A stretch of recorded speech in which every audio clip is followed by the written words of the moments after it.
saya akan membicarakan tentang siapa yang jadi musuh-musuh iblis dalam kehidupan dunia ini. Dengan satu catatan, berbahagia. Assalamualaikum warahmatullahi wabarakatuh. Perkenalkan, nama saya Muhammad Iqbal Muhajir. Asal saya dari Garut Bayombong. Sekarang saya pesantren di Sahabat Yatim Indonesia, Pesantren Tahfidz Bogor Barat, Lewiliang. Bismillahirrahmanirrahim. Bismillahi walhamdulillah.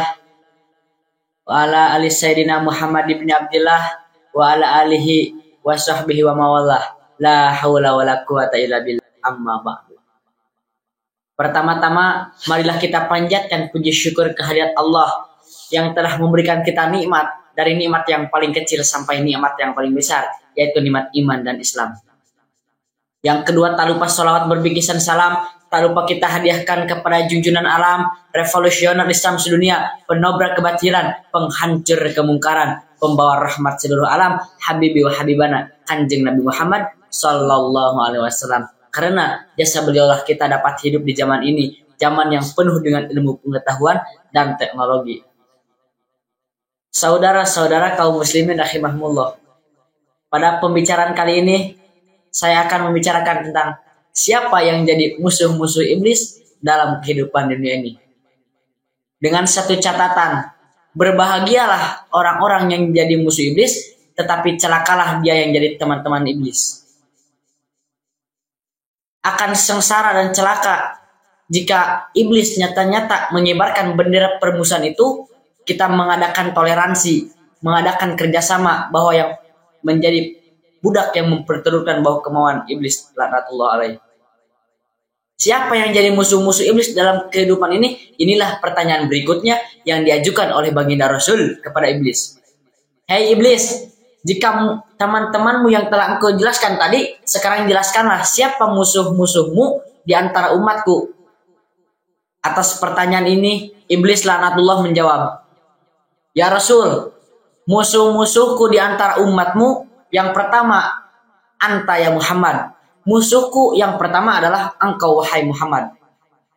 Kenapa iblis mencatat Nabi Muhammad sebagai tokoh nomor pertama dalam deretan-deretan musuhnya?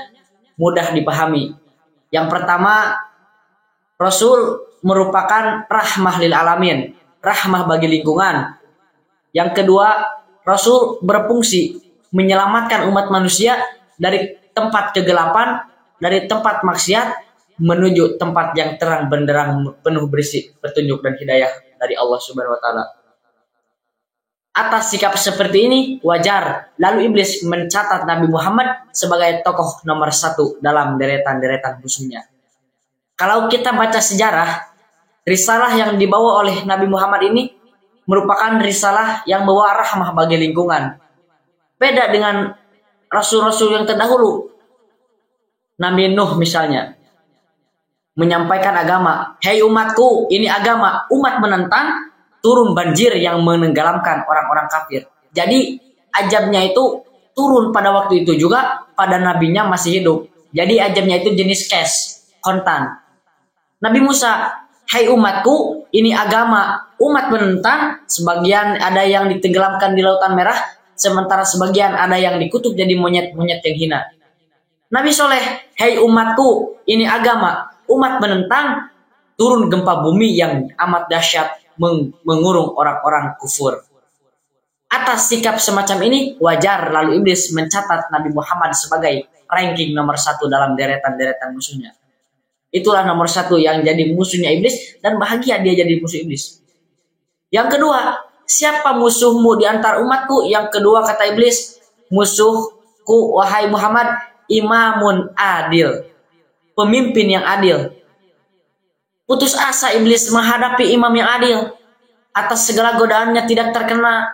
Imam yang adil, pemimpin yang adil merupakan musuh iblis laknatullah alaih. Yang ketiga, siapa musuhmu di antara umatku? Yang ketiga kata iblis, Goniyun mutawadhi, orang kaya yang rendah hati, orang kaya yang tidak sombong. Iblis gudak betul kepada orang kaya yang tidak sombong. Atas semua godaannya, tidak terkenakan orang yang kaya dan rendah hati musuh iblis dan bahagia dia jadi musuh iblis. Kenapa? Karena kalau ada orang kaya sombong itu adalah teman iblis. Kalau ada orang kaya yang sombong itu dimusuhi oleh Allah dan dicintai oleh iblis. Kalau ada orang kaya yang rendah hati dicintai oleh Allah, disayangi oleh Rasulullah, dicintai oleh malaikat dan dimusuhi oleh iblis. Karena dua hal ini selalu kontradiktif. Jika kita dekat kepada Allah, tentu jauh dari iblis. Kalau kita dekat kepada iblis, tentu jauh dari Allah. Dan begitu selanjutnya. Itulah yang ketiga yang jadi musuhnya iblis dan bahagia dia yang jadi musuh iblis. Yang keempat, siapa yang jadi musuh iblis? Yang keempat kata iblis, tajirun shodiq. Pedagang yang jujur. Pengusaha yang benar. Iblis tidak suka kalau ada pengusaha yang jujur, tapi iblis paling suka kalau ada pengusaha yang sudah menipu, yang sudah menggoreng tambangan. Itulah yang keempat yang jadi musuh iblis, yaitu tajirun shodiq, pedagang atau pengusaha yang jujur. Hanya segitu yang saya sampaikan. Mohon maaf bila ada yang salah. Wabillahi taufiq wal hidayah. Wassalamualaikum warahmatullahi wabarakatuh.